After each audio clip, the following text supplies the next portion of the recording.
আপনারা বলছেন কত করে? এগুলো প্রায় 1.5 ফিট 2 ফিটের মতো হবে, 2 ফিট। সবাইকে শুভেচ্ছা, আশা করছি ভালো আছেন সবাই।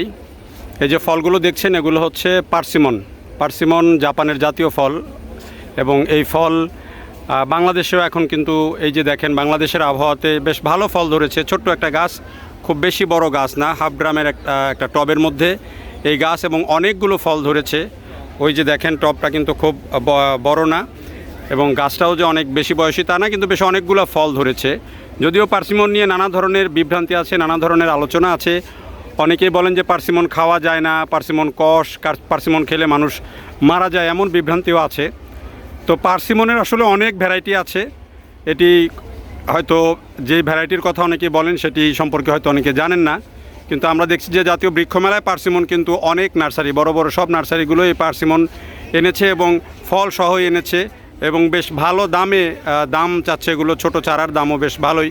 তো এই যে পার্সিমন, এই যে গাছটি দেখাচ্ছি, এই গাছটি আছে ডিসি নার্সারি অ্যান্ড সার্ভিসেস তাদের স্টলে, এবং গাছটিতে বেশ ভালোই ফল আছে। আমরা এই গাছটা সম্পর্কে জানি, আর এই যে পার্সিমন ফলটা সম্পর্কেও একটু জানি দীপকদার কাছ থেকে।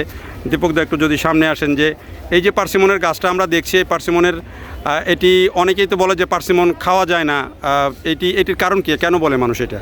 আসসালামু আলাইকুম প্রিয় দর্শক সুধী, আমরা সবাই আসলে না জেনেই কমেন্ট করি।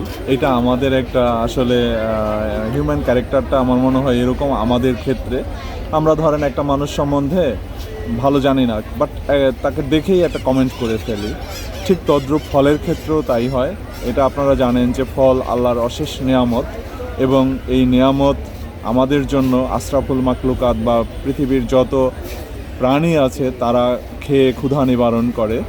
পার্সিমনের অনেক জাত রয়েছে। আমার পিছনে যে জাতটা, এটা হলো জাপানের ফুইও ভ্যারাইটি, এবং আপনারা যদি গুগলে সার্চ দেন তাহলে যতগুলো ভ্যারাইটি আছে তার মধ্যে ফুইও সব থেকে ভালো এবং ওয়ার্ল্ড ফেমাস। এখন আমরা যেমন ধরেন তাল, আমরা বাঙালিরা সবাই তাল চিনি বা কাঁঠাল চিনে থাকি।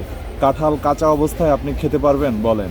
সেটা যদি কাঁচা অবস্থায় কেউ খায় তাহলে তার কষ মুখে বেঁধে সে মারা যাবে, এটাই স্বাভাবিক।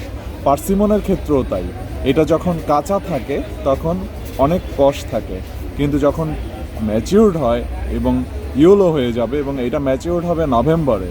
আচ্ছা, এখন সেটা যদি আমরা জুলাইতে বা অগাস্টে ছিঁড়ে গাছ থেকে খাই তাহলে তো আপনার কাছে মজা লাগবে না। নভেম্বর ডিসেম্বরে এই পার্সিমনটা পেকে থাকে, এবং এটা অতীব সুস্বাদু।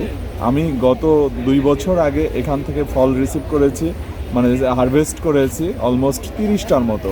এই বছরে হিট ওয়েভের কারণে আমাদের ফল অনেক কম রিসিভ করছে। এটা মাত্র 3 বছর আগে আমার ড্রামে উঠানো গাছ।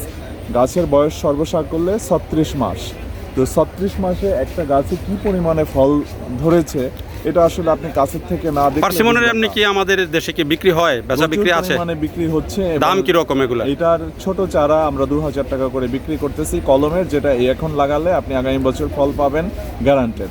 আর যে গাছটা আমরা দেখালাম দর্শকদেরকে, সেটা দেখছি এটা আসলে বিক্রির যোগ্য না, আমরা শোপিস হিসেবে রেখেছি। কারণ জানেন আমরা প্রতি বছর মেলা করি, সেই জন্য সব গাছ সেল দিলে এরকম একটা গাছ তৈরি করতে এই যে 3.5 বছর লেগেছে, তো সেটা আসলে আর হয়ে ওঠে না। আবার তার মানে এই গাছটা আপনারা বিক্রি করবেন না? এটা বিক্রি করব না। আর এটা ছোট মাঝারি বিভিন্ন টাইপের চারা কি এখন আপনাদের এখানে আছে? হ্যাঁ, অ্যাভেলেবেল চারা রয়েছে। তো একটু ছোট চারাগুলো আমরা দেখাই যদি কেউ নিতে চায়। তো এই যে ছোট চারা যেগুলো বলছিলাম, যে চারাগুলোর দাম অনেকেই, বড় চারা তো আর নেওয়া যায় না বিক্রি করার জন্য না, যেগুলো ফলসহ আছে। তো যে এই সাইজ চারাগুলোর দাম আপনারা বলছেন কত করে? এগুলো প্রায় 1.5 ফিট 2 ফিটের মতো হবে, উপরে হবে 2 ফিট। তো এগুলো হচ্ছে আপনারা বলছেন 2000 টাকা করে? হ্যাঁ, এটা এই যে গ্রাফটিং করা দেখেন এখানে। ও আচ্ছা, গ্রাফটিং করা আছে এখানে বোঝা যায়। এবং এই উপরের অংশ, তার মানে আগামী বছর ফল ধরবে, ফল রিসিভ করবে একবারে গ্যারান্টি। মানে যারা নিতে চায় তাদের জন্য কত দাম আপনি চাচ্ছেন এই মেলায়? Butter rate 2000। Butter rate 2000। Okay, thank you.